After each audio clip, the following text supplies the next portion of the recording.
Вітаю вас, паважаныя гледачы. З вами Александр Кнырович і атмасфера. Вы не ведаеце, чаму яны заўсёды хлусяць? Або хамяць проста, гледзячы ў вочы. Або, прызнаюся шчыра, мне было цяжка рыхтаваць гэты выпуск. Я проста мучыўся, гледзячы на чарговага нашага афрыканскага сябра, перад якім Лукашенко рассыпаўся ў кампліментах, падлашчваўся так, нібыта да нас прыехаў не хто-небудзь, а губернатор Марса, а то і імператор усей сонечнай сістэмы.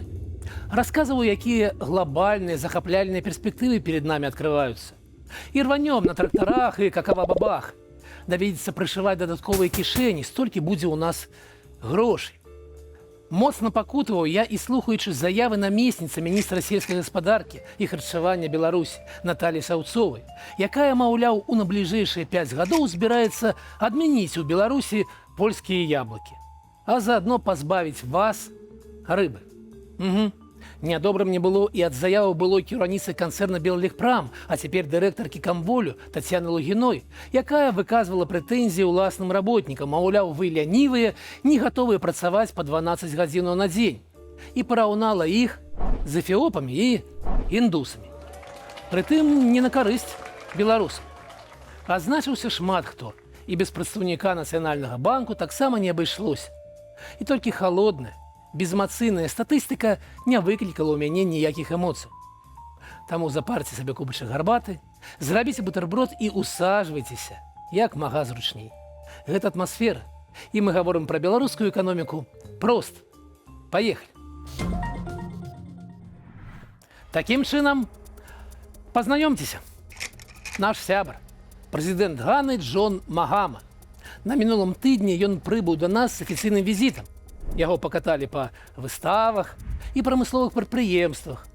А вялікі сябар усей незалежнай Афрыкі з пашаною прыняў яго ў палацы і там доўга распавядаў пра глобальныя перспектывы, якія адкрываюцца перад намі.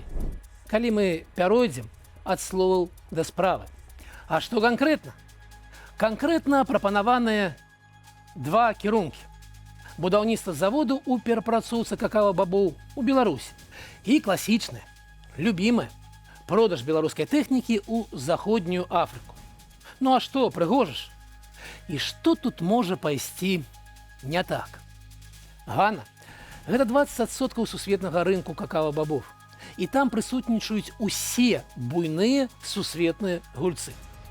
Чаму? Таму што Гана – дэмакратычная краіна. Шок, правда? У сусветным рэйтынгу дэмакратыі Беларусь прыкладна на 150 месцы. Недзе побач Зімбабве, а Гана значна бліжэй да 50-го месца. Там ужо 30 гадоў нармальныя выбары, не як у нас за Гайдукевічам і людзьмі, якіх вы нават не ўспомніце. Таму там вельмі магутны сектар перапрацоўкі гэтай сыравіны, і ў іх няма ніякіх праблемаў са збытам прадукцыі. Хутчэй наадварот, фермеры адмаўляюцца ад вырошчвання какавы на карысць і іншых культураў. Краіна нават зрывала пастаўкі. Таму не, задума адкрыта ідыёцкая. Ніякай беларускай перапрацоўкі какава не будзе. Але адкуль у нашага славутага какававода такія ідэі? Тут усё проста. 2 гады таму праз неўраджай цэны на какава-бабы за год выраслі амаль у 4 разы. Што, вядома, паўплывала на кошт прадукцыі «Спартака» і «Камунаркі», і на іх прыбытковасць. Вось толькі з таго часу цэны вярнуліся на ранейшы ўзровень, і цяпер яны каля мінімальных значэнняў. Як думаеце, яму пра гэта спавяшчалі? Ну, а з тэхнікаю ўсё зусім проста. Там прысутнічаюць усе сусветныя гіганты. І Джон Дзір, і еўрапейскія кампаніі, і індыйская Магіндра з выручкаю больш за $20 мільярдаў на год. І хто яшчэ? Адгадайце. Правільна, тыя самыя кітайскія кампаніі, якія выціснулі нашу тэхніку з расійскага рынку. А цяпер задачка на логіку. Калі мы прайграем ім на нашым найбліжэйшым рынку, то якім будзе вынік рынкавых баёў у далёкім рэгіёне, дзе яны ўжо ёсць, а нас пакуль няма. А будзе так. Гэты славуты какававед Просто выкіне ў бок Ганы яшчэ некалькі дзесяткаў мільёнаў долараў вашых грошай.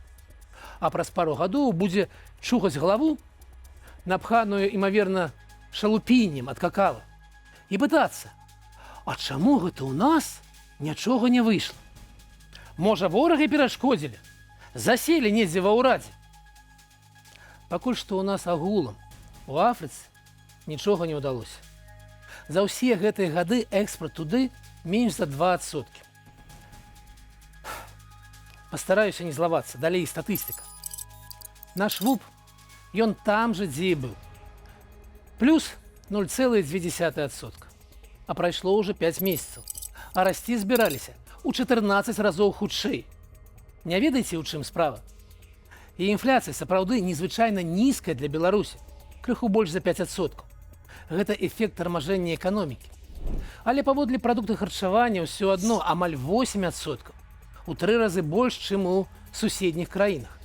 Колькі гадзінаў мусіць доўжыцца гарантаваны законам працоўны тыдзень? Падкажыце мне, бо я нешта забыўся. Здаецца, амаль 100 гадоў таму пасля кастрычніцкай рэвалюцыі пастанавілі 40 гадзін. Але, відаць, не ўсюды.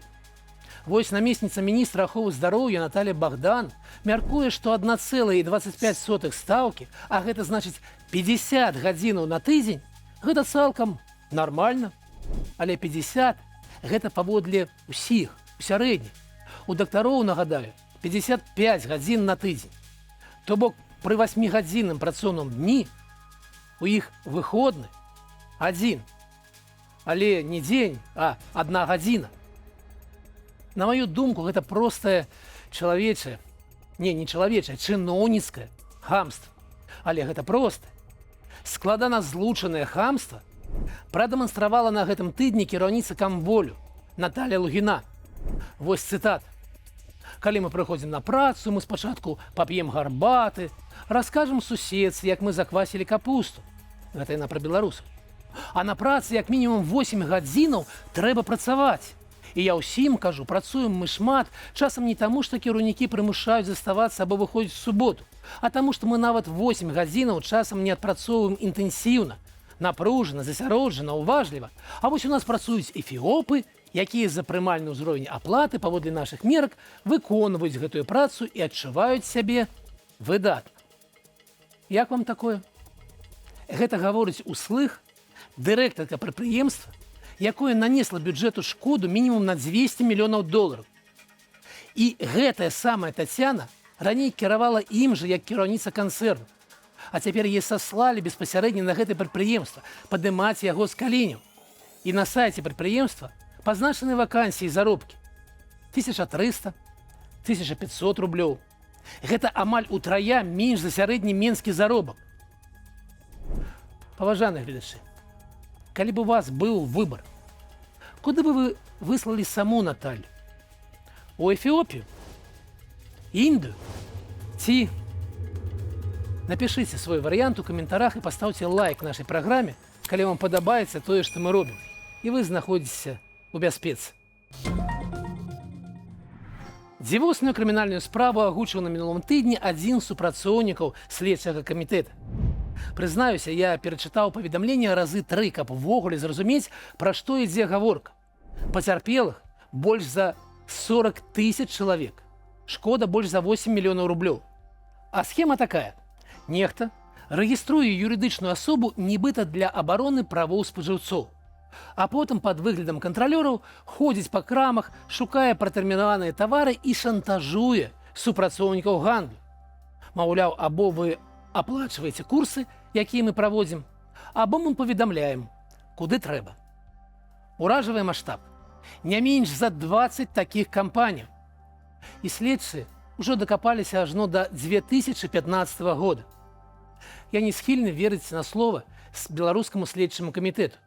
Але пытанне тут у іншым. Гэта ж наколькі нашыя прадстаўнікі гандлю не давяраюць дзяржаве. Калі рэгулярная і масавая аплата махлярам за псеўдакурсы для іх менш балючая, чым законнае і справядлівае развязанне праблемы з пратэрмінаваным таварам. Пастаўкі ў Беларусі рыбы, гародніны і садавіны з недружелюбных краінаў плануецца цалкам замясціць у найбліжэйшыя 5 гадоў. Хто гэта сказаў? Намесніца міністра сельскай гаспадаркі і харчавання Беларусі Наталья Шаўцова. Што ж, у 10гадовай барацьбе з польскімі яблыкамі намеціўся пералом. Не, Беларусь не вырошчвае дастаткова ўласных яблыкаў і не плануе. І не мае больш таннага і больш якаснага прадукта, чым польскі, пагатоў дружалюбнага. Нашым сябрам чамусьці ўласных яблыкаў таксама не хапае. Але гэта яшчэ не ўсё. Гэта мы яшчэ пра рыбу не ўспомнілі. Наталья надумала паламаць рынок беларускіх перапрацоўнікаў, санты ды іншых. Ну, тых, што бліжэй да Лукашэнкі. Аб'ём вылаву ўласнай рыбы ў Беларусі каля 15 тысяч тоннаў. Аб'ём імпарту 185 тысячаў тонн на год. І асноўныя краіны-пастаўнікі, найперш Нарвегія, далей Літва, Латвія, Іспанія і Вялікая Брытанія.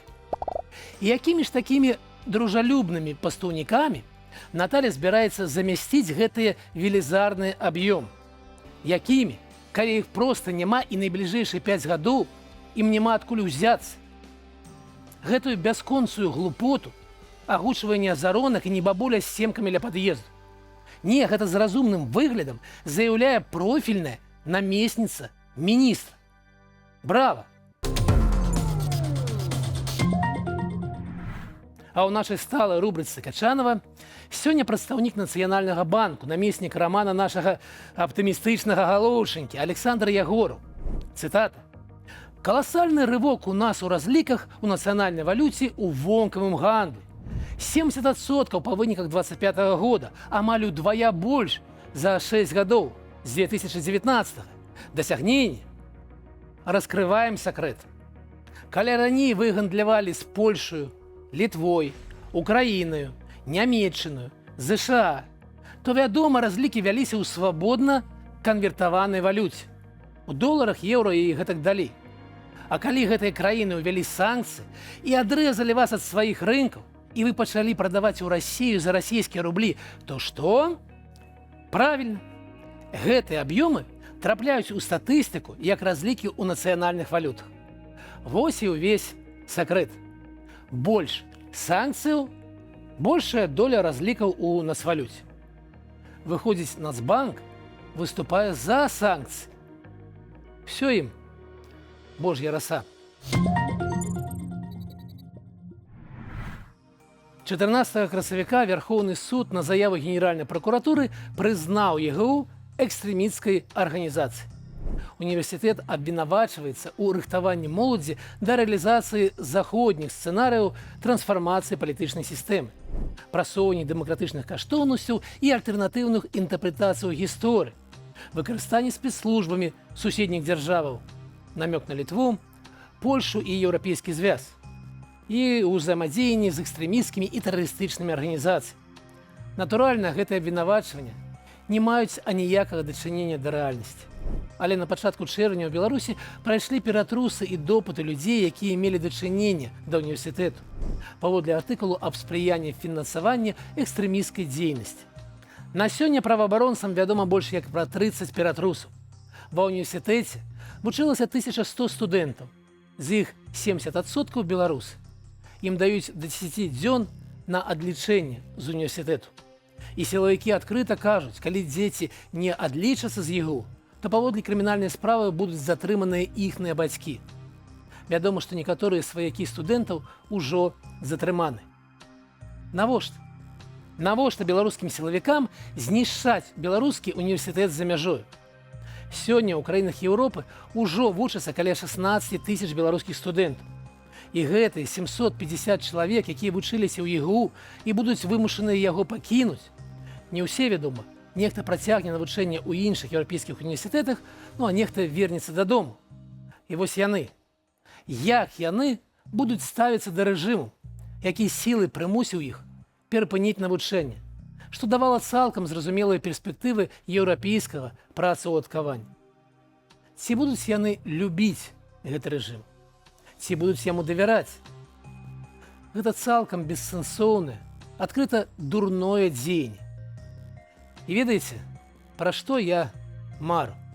Я мару пра тое, што ўсе беларускія універсітэты, і БДУ, і БДУІР, і эканамічны, і іншы, будуть уключені у агульноєвропейську систему адукації, яка відавочна лепша і більш якісна за теперішню білоруську. І що наші студенти з наших ВНУ зможуть свободно їздити у польські, литовські, німецькі, британські університети.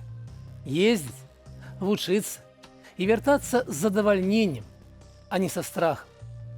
І привозити з собою веди. І що ЄГУ буде свободно працювати не у Вільні, а у Мінську. Я вельми сподіваюся, що так і буде. Така сьогодні атмосфера. З вами був Олександр Книрович. Побачимося у наступному випуску. Покуль.